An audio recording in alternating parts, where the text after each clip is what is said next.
Hi, I'm Pi Burke, Recreation Program Supervisor with Nash County. And on this episode of Nash County Now, we're looking at the various ways Nash County helps save lives.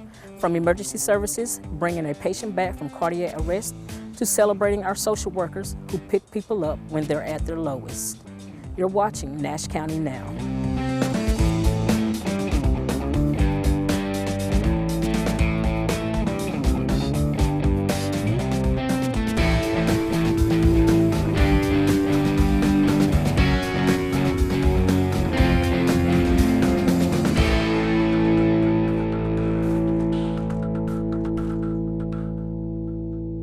April, you are truly a survivor, and it is my great honor to present you your heroes. Today we have the opportunity to reconnect April Jordan, who is a cardiac arrest survivor that our crews resuscitated back in January with the responders that were actually physically there and provided the care in her home. April was found by her husband on the floor in her home and called 911. They started CPR. The Sheriff's Department and Nash EMS responded, continued the resuscitation attempts, and about 15 minutes later they were able to get her heart back beating. Continued care, got her to the hospital, and she spent about a week in the hospital and then was discharged home, and she's in good health. We're going to talk about the occurrence and how it went. And then we have all the responders that were on scene present, and they get a chance to meet with April, and April gets a chance to meet them and reconnect and thank them for the work that they did. I just think you guys deserve to be recognized for the good things that you do. You see so many bad things in what all of you do, even the different jobs, and I feel like you need to be recognized for the good things that you do, and you need to be able to enjoy those things. And I don't think enough people stop to really think that if it wasn't for you or you as an individual person coming together, they wouldn't have been saved. They wouldn't still be here. It takes a team effort. I will never be able to repay any of you for what you did for me that day. And I thank you. This is the kind of work they do every day. We'll run anywhere from 12 to 20 cardiac arrests a month, so if it's not every day, it's every other day. And this is just one occurrence that we're able to take the opportunity to reconnect the crews with the patient. They typically, EMS, paramedics, EMTs typically never see these patients again. It's a rare occurrence that we're able to see the long-term outcomes on the patients that we're responsible for in the immediate time around the accident or incident or whatever the situation was. The training for cardiac arrest is ongoing. There's always a constant review of the science and statistics around what contributes to survival, and our crews train on that on a consistent basis and have a whole process in place for out-of-hospital cardiac arrest that over the years has proven to be successful. To this point, like 2017, we had 104 cardiac arrests, and that resulted in almost 40% of the time a return of a heartbeat. In 10 years' time, it's been a dramatic increase. The national data was it was below 5%. If you want more information on cardiac arrest or anything that Nash County EMS does, feel free to call our office at 459-1634. Coming up, we dedicate a tree in memory of those we've lost to substance use disorder. Here's to the things that can keep us safe. Those we use all the time with hardly a thought. Those that are silently standing by to save our lives. And now, those that we carry with us everywhere we go. Many mobile devices will now bring you wireless emergency alerts, real-time information directly from local sources you know and trust. With the unique sound and vibration, you'll be in the know, wherever you are. How long have we been married there? For 76 years. He was kind and generous to me before we married, and he was kind and generous to me all these years that we have been married. We had been looking at a lot of different houses in different places around that area. And when we came by this house, it was green, and I love green. I'm Irish. And so I said, oh, there's our house. I know it. We decided on Meals on Wheels because at my age, I was getting to the point where I couldn't do all the things that I had been able to do. We're the Spans. America, let's do lunch. 1 in 6 seniors faces the threat of hunger, and millions more live in isolation. Drop off a hot meal and say a quick hello. Volunteer by donating your lunch break at americaletsdolunch.org. When I was in foster care, I never knew when I would have to move. So I always had my suitcase ready to go. Then one day, I was adopted. My new parents opened their hearts and home to me.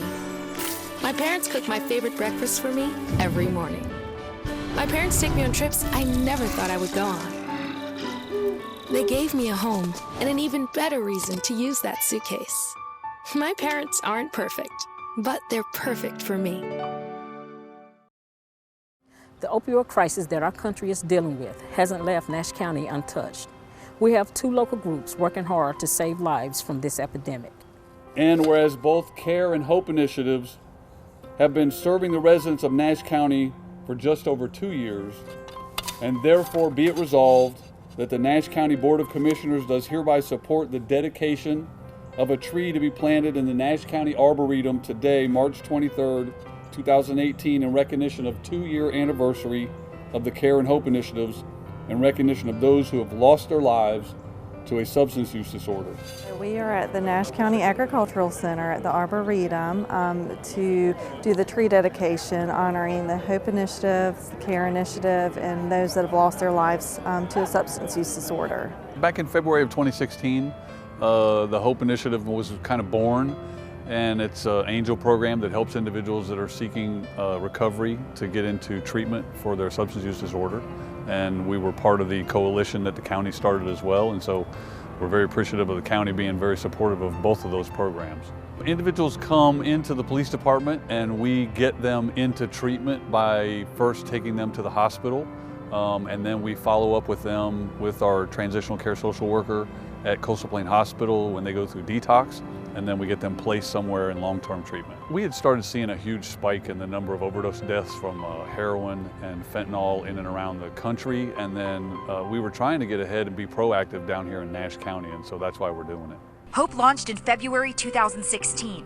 Nearly 200 men and women have walked through these doors and asked for help. How important was it to build trust in this community when you're saying, bring your drugs in and we won't charge you? I mean, it's huge from a community policing aspect. Our word should be our bond. Yeah, we've been very fortunate. We were the first police department in the state of North Carolina to do this type of program. And so when you do that, you get a lot of attention, which has helped us a lot in our fundraising and things like that to get more people into treatment. So the CARE initiative started around the same time that the HOPE initiative did. It was a group of stakeholders in the community that were concerned about the rising epidemic that we were seeing here at the county, as well as the state and nationally. And so they decided to come together and try to be proactive in what they were going to do. And so at that point, it was the heroin task force. Shortly after we started to grow, we came up with the acronym of CARE, and that stands for Coalition for Addiction Recovery and Education. So we're really focused on, again, kind of a 3-pronged approach. Certainly prevention, hopefully preventing this disease, treatment and bridging any sort of treatment gaps, and then a recovery community. So really instilling in Nash County as supportive a community as we can for individuals that are in recovery so that they can thrive in that recovery and sustain it. It really has strengthened it a lot because CARE brings together a lot of the different entities around the community, and so we use those resources whenever we need to help those individuals get their treatment. I am so proud that we are recognizing both the CARE and HOPE initiatives. The education, awareness, and direct support provided by these programs are critical in addressing this nationwide epidemic. And we are also here today to remember those who have lost their lives to substance abuses and other disorders. Please keep their families close to your heart. If anybody out there needs help, if they're a family or an individual with substance use disorder, they can call me at 252-903-8155 or get a hold of me at the police department.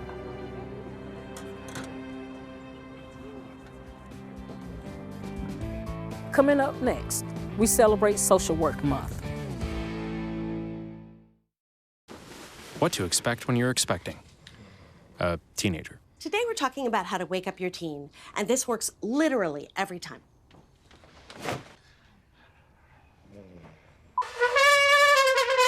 Give kisses.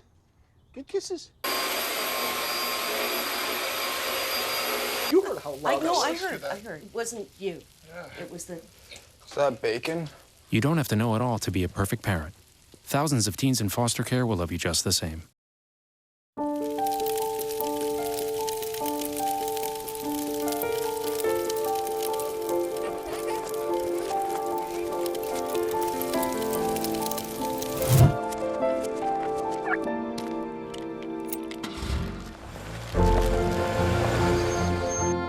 Did you know parking over tall, dry grass can spark a wildfire? Only you can prevent wildfires. Attention travelers, next Tuesday, a major hurricane will cause complete chaos throughout the city. Stand clear of the closing doors, please. Disasters don't plan ahead. You can. Talk to your loved ones about how you're going to be ready in an emergency. Whereas the social work profession is dedicated to enhancing the well-being of all people, especially the vulnerable in our society. Whereas social workers continue to engage with individuals, communities, agencies, and government to help solve today's most pressing social issues. Today we are celebrating Social Work Appreciation Month.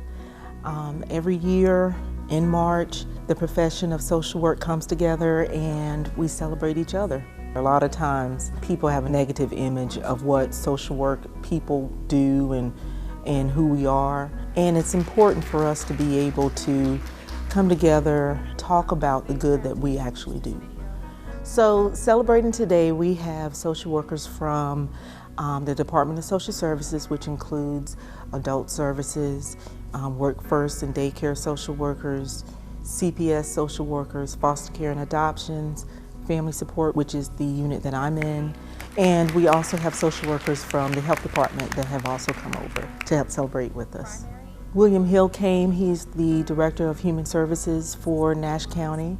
We had Amy Hamlin and Shay Neal, who is the Director and Deputy Director of the Department of Social Services.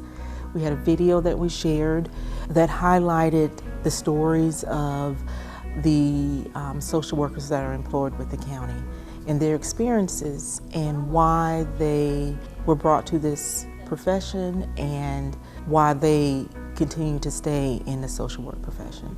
Afterwards, we had cake and punch. We also gave certificates of appreciation for our social workers that highlighted the number of years that each social worker has served with the county.